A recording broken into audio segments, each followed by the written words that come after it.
Kembali di Metro Siang pemirsa, pimpinan DPR RI Puan Maharani menilai bahwa putusan MK terkait pemisahan pemilu menyalahi undang-undang.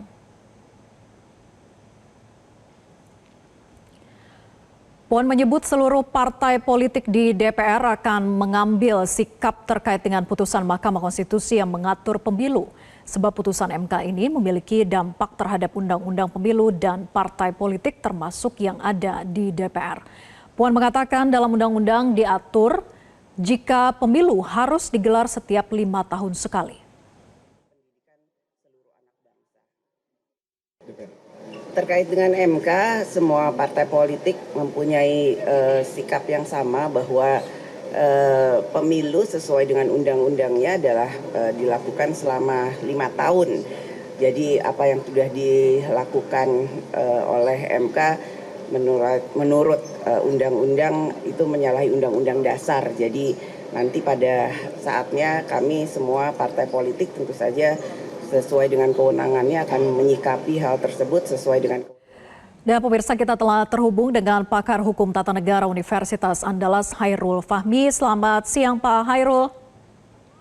Selamat siang Mbak Vera. Baik Pak Hairul, menyangkut dengan pernyataan dari Ketua DPR RI Puan Maharani yang menyatakan bahwa pemisahan pemilu itu melanggar Undang-Undang Dasar. Apa iya Pak Hairul?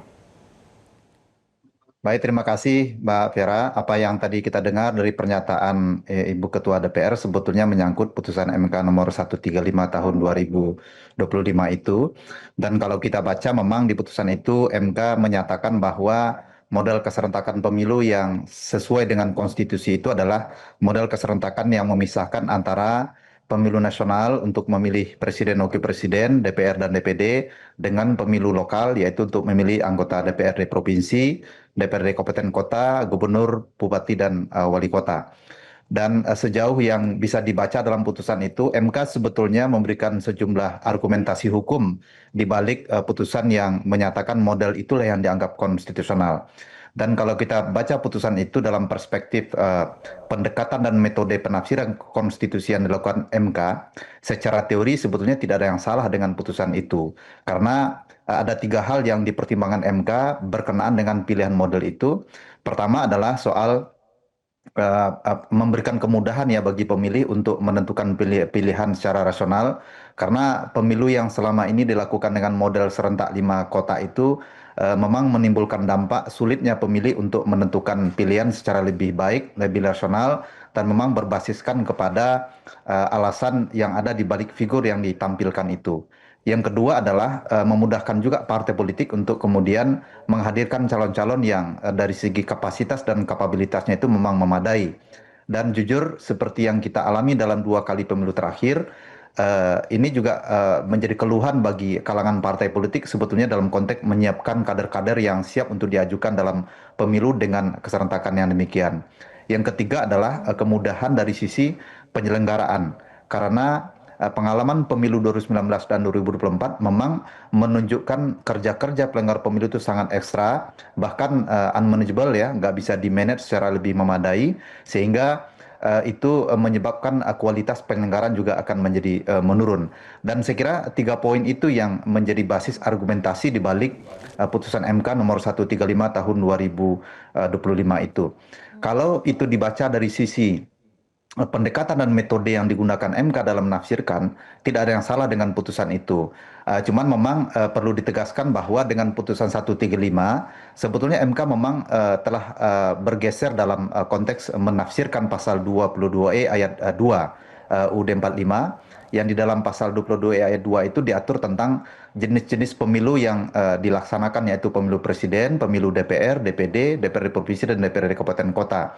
Kalau kita baca putusan MK sebelumnya, memang serentak 5 kota itu diputuskan dalam putusan MK tahun 2013 dan dilaksanakan di tahun 2019-2024 lalu.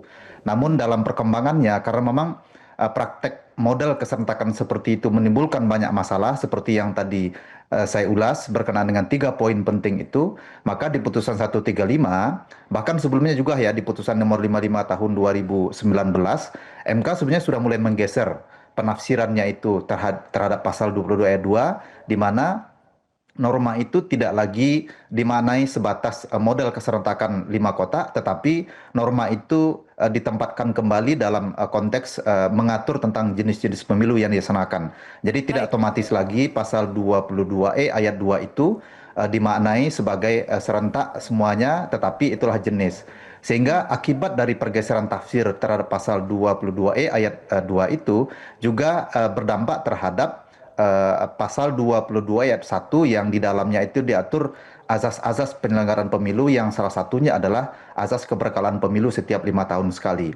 Dan ini saya kira yang kemudian menjadi banyak perhatian yang disampaikan oleh karangan elit politik ya di DPR, pimpinan partai politik, dan juga pernyataan yang tadi kita dengar dari Ketua DPR.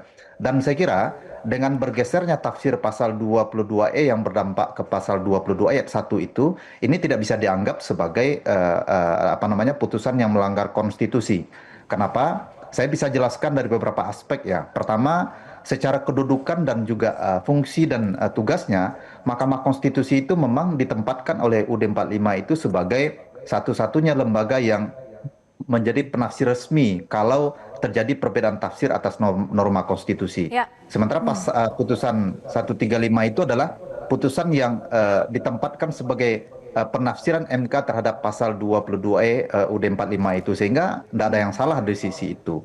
Yang Ya, kedua tapi Pak dari Heru, sisi kemudian kan publik mempertanyakan soal konsistensi MK, mengingat dulu pernah menyatakan pemilu serentak itu adalah konstitusional, sekarang berubah lagi. Ya, jadi kalau kita lihat ya, kita bandingkan putusan 14 tahun 2013 yang pertama kali terkait dengan serentak 5 kotak itu kan sudah dilaksanakan, dan di dalam putusan itu dinyatakan MK itu menggunakan pendekatan ataupun metode original intent dalam menafsirkan pasal 22E ayat 2 itu.